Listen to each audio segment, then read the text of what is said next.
Mike with Nerd Problems Gaming here, the channel where we go through the good and bad of everything nerdy to make sure you spend your time on the best of the best. In today's video, I'll be doing a review of Final Fantasy VII Remake, so let's get into it. So first thing, starting off, Final Fantasy is one of my favorite series of all times, and Final Fantasy VII, the original game, is one of my favorite top games of all time. And so there is a lot of hype and excitement for this game coming out, but also had some reservations as well when this game came out and was finally announced. Plus the ongoing delays that took it forever to actually reach the market was frustrating as well. And so when it first came out, I wasn't necessarily super hyped to pick it up immediately just because of all the delays and, was it going to live up to my expectations of this game? And so again, the original had a lot of amazing things to it. The characters, the storyline, the level up system, the materia system, the mini games, everything it had going for it. It was epic, right? At the time when it came out, I was in, middle school, I think, maybe even elementary school, just finishing that up. And so taking really the jump from like the 8-bit, 16-bit Super Nintendo, regular Nintendo graphics up to PlayStation 1 era, and it just looked amazing for the time.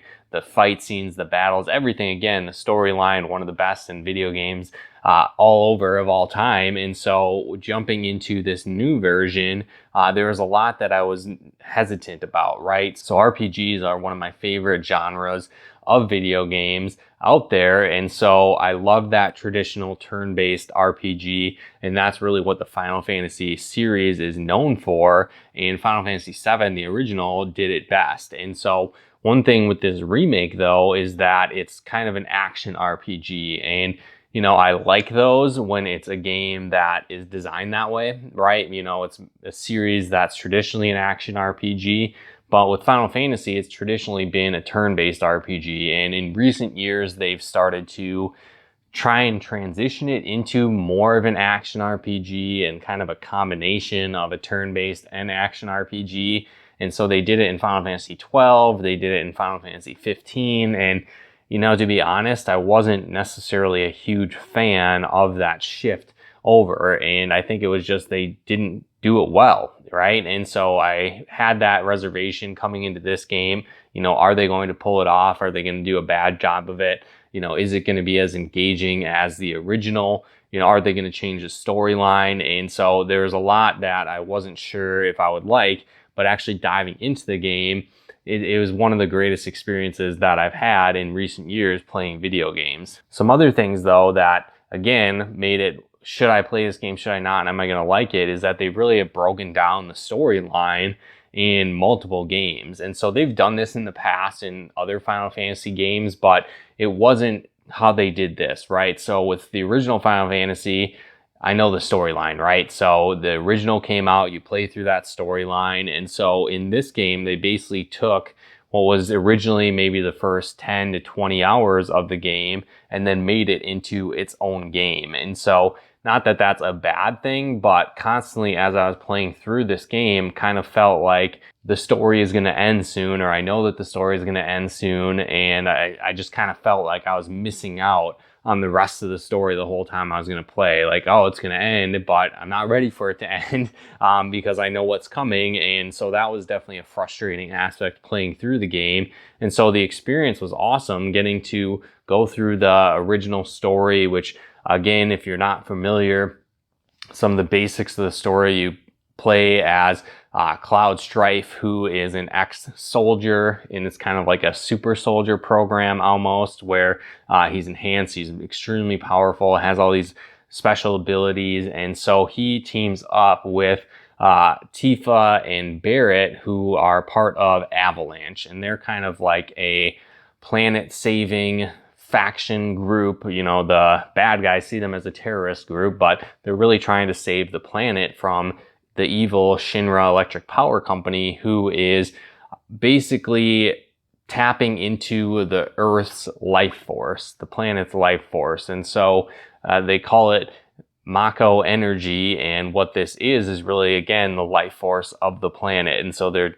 using that as an energy source, hurting the planet, killing off this life force for power and money and greed and everything like that. And so Avalanche is set up to stop them, right? And so you go through the game playing as this group trying to take out this evil corporation that is destroying the planet. And so the game still follows that plot, but what's cool with this remake is that it goes much more in depth. So there's characters from the original game that are still here, but they were maybe just in passing, right? You don't know any backstory really about them. They're just kind of there.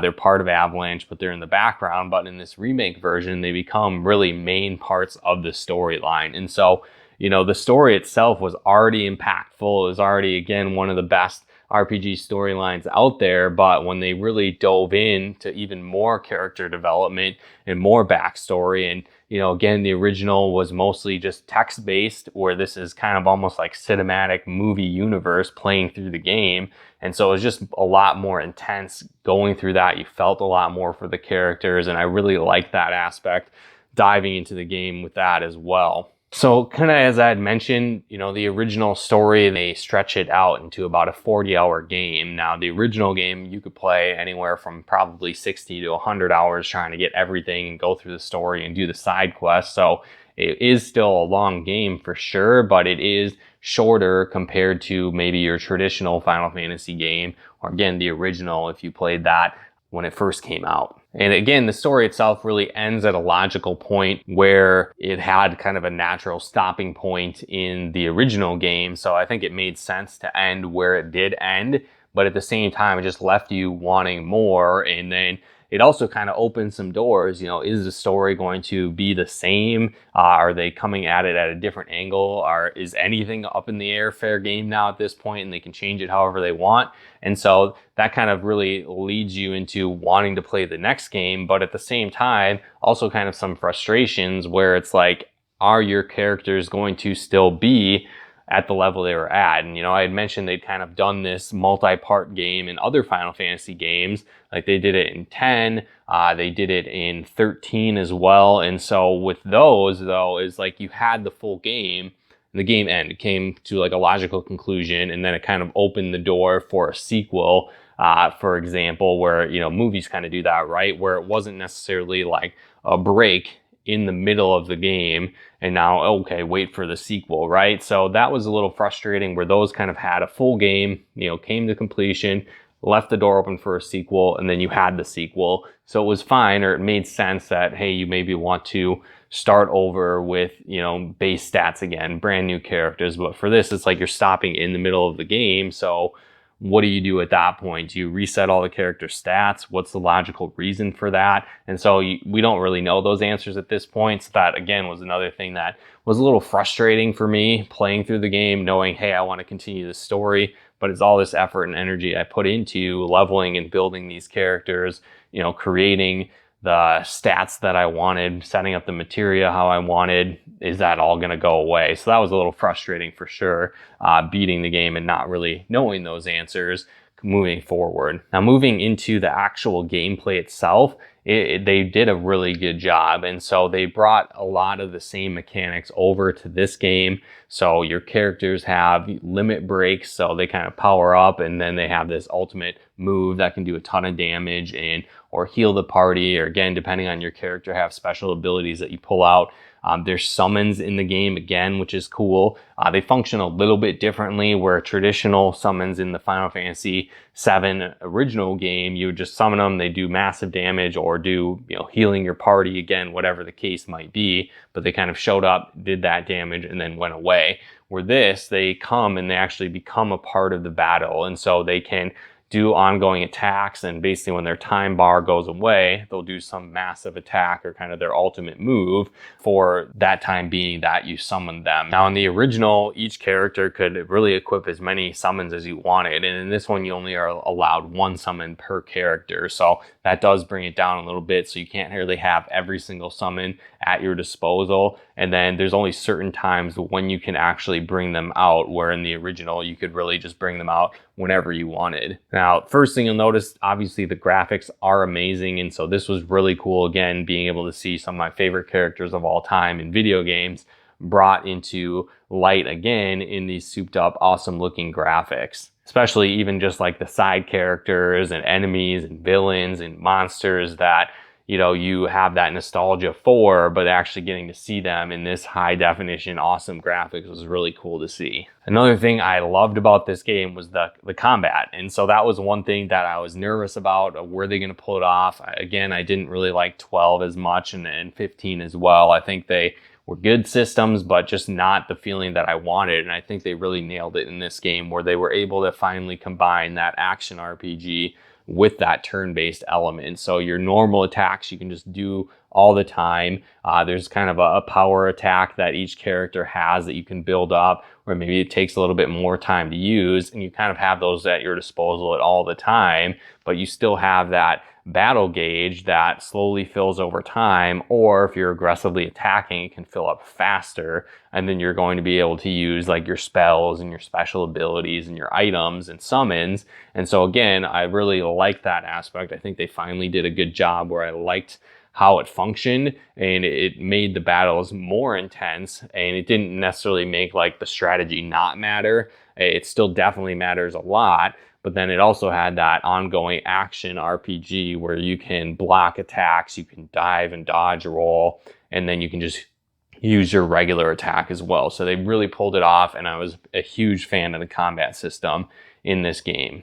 Even the most mundane battles can become intense, just fighting regular monster battles. So it really kept you on your toes. And then especially the boss fights were really intense, and those again could take 10 to 15 minutes or maybe even longer depending on the fight. And so you really had to not only strategize, plan your attacks, parry, dodge, all these different things, have the right materia in place. And so it was really fun to play through the combat in this game. Their level up mechanic was really cool as well. It was close to the original, but then added some things to it as well. So you had the same kind of materia setup where you have different equipment, and they have so many materia slots that you can equip various spells and abilities, and then those spells and abilities level up over time as you play and defeat enemies. But what's neat with this game that was a new addition is that you have the various weapons that you can equip, but you can also level up your weapons. So this was cool too, where you could have original weapons that you play through, or again, as you acquire new ones, you level them up and you might go back and use them, where in the old game, you know, you have a weapon, you're never really going to use that when you get a better one. So this was cool where you could actually level those up, add new materia slots, you know, improve your stats on the weapons. So I really like that because you can go through and fit your play style. Some weapons might maybe have a higher attack or a higher magic attack, and you would really choose those depending on the situation. So again, it really enhanced the strategy of the game while keeping to a lot of what was good in the original game as well. Each weapon also has its own unique ability that you can learn. So as you use those multiple times, they become a permanent part of your character's ability. And so that was cool too, kind of like the original job class system almost, where you're learning these abilities and then they become a permanent aspect of your character. So I liked that was thrown in as well too. Another cool aspect of the game is that there's quests as you play through as well. So instead of just having the main storyline, there's branching quests that you can help out people in the town, people in the various villages and sectors of Midgar, and then help them with their problems. And so this was a cool way to get extra equipment, learn more backstory of various characters, and really dive into the universe more beyond just the main storyline that existed. And this one kind of felt a lot like the Final Fantasy 13-3 Lightning Returns game, where you had these various quests that you could go on and help out characters, and then again get more equipment, experience, and items as you played through. And so this was a nice addition to have in the game, where the original game, you know, you maybe had a few side things here and there that you could do, but it wasn't necessarily full-on quests with storylines attached to it. The game itself is pretty linear. It follows kind of a chapter system. So there are, again, these quests that you can go through from time to time throughout various chapters, but the game itself does follow more of that linear progression. But again, that was pretty similar in the original Final Fantasy. It wasn't until later in the game where it kind of became open world almost, where you could go to a lot of different places. Certainly it still had linear aspects, but you had more freedom to go and travel across the world compared to this original Midgar section. So that was pretty similar to it, but I think this had a little bit more of an open world aspect with the different quests that you could go through as you played and then unlock new areas. One thing I didn't necessarily like about the game is that it didn't have all the materia or as much of the materia as the original game. You know, obviously you could get to later parts in the game in the original, so there would be more, but even in the beginning, the materia system changed a little bit, where in the original, if you mastered a materia, they would basically give you a new one of that, so you could get even better materia to give to your characters. But in this one, you basically would have to beat the game and then be able to replay chapters that you've already played through and find that materia again. And some of them you couldn't really do that. It was kind of a one-time thing where you would get that. So I did like the original setup of the materia where you had so much more to choose from. But again, this is just kind of one part of the game where they're going to release multiple parts. So maybe in future installments, there'll be more that you can choose from and be able to customize your characters even further with that. The game itself also has a level cap, so you're capped at level 50. But again, this isn't necessarily the entire game or that the original encompassed. This is just broken up in multiple parts, so maybe that's why. But again, when you beat it, you do unlock a hard mode that you can go through where you have the ability to find new items and new upgrades for your characters. And then there's, you know, limitations on that as well. So you're not able to use items as you play through hard mode. Basically the inns or rest stops, benches that you find don't refill all of your magic, just only your HP. And so it adds another level of challenge to the game if you want to go through and play it a second time, kind of keeping your original stuff. So it's kind of like a new game plus, but you can pick and choose your own adventures. So you can start any of the chapters, go back, get new equipment that you may have missed, or find better materia as you go through, and then get more experience as you play as well. The game does have some cool battle arena elements to it as well, where typically in the original game, you wouldn't get to that aspect much later in the game, but in here they've added in the Colosseum aspect to the game before it actually happened in the original. So that's kind of cool to be able to go through and play that. So there's various missions where there's a section where it's like a VR mission where you can go through, and then also kind of a live version in the wall market that didn't originally exist in the first game. Another aspect that was convenient and nice in the game is that it kind of has like an autosave feature, or if you are fighting in a battle and you happen to die, you can basically restart the battle and keep all the experience you had up to that point, or restart a chapter and keep everything. And so that was nice because in the original game, you know, you've got your various save points that you can only save at certain times. And so you might play for a couple hours and then run into a random battle and die, and then you've lost a couple hours of playtime just down the drain. And so that was nice to have that feature. Not something I really used a lot, but it was cool to have, knowing that you wouldn't get screwed necessarily playing a few hours in and then losing all your progress. So that was nice to be able to have that and kind of be able to save anywhere as you played was convenient as well. So after playing through the game, one thing that I definitely have is a craving to replay the original, replay Final Fantasy Crisis Core, which was kind of the prequel to the game,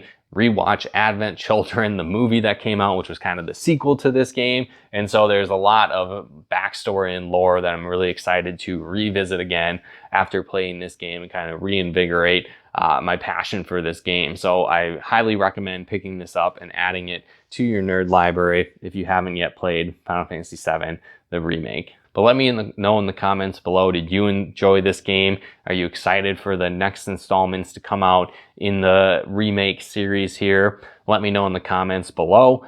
And be sure to like this video and subscribe and turn on those bell notifications if you haven't, to get the latest updates of new nerd videos we put out here. And if you'd like to help us support the channel, pick out videos and more, consider becoming a patron of ours over at nerdproblemsgaming.com/Patreon.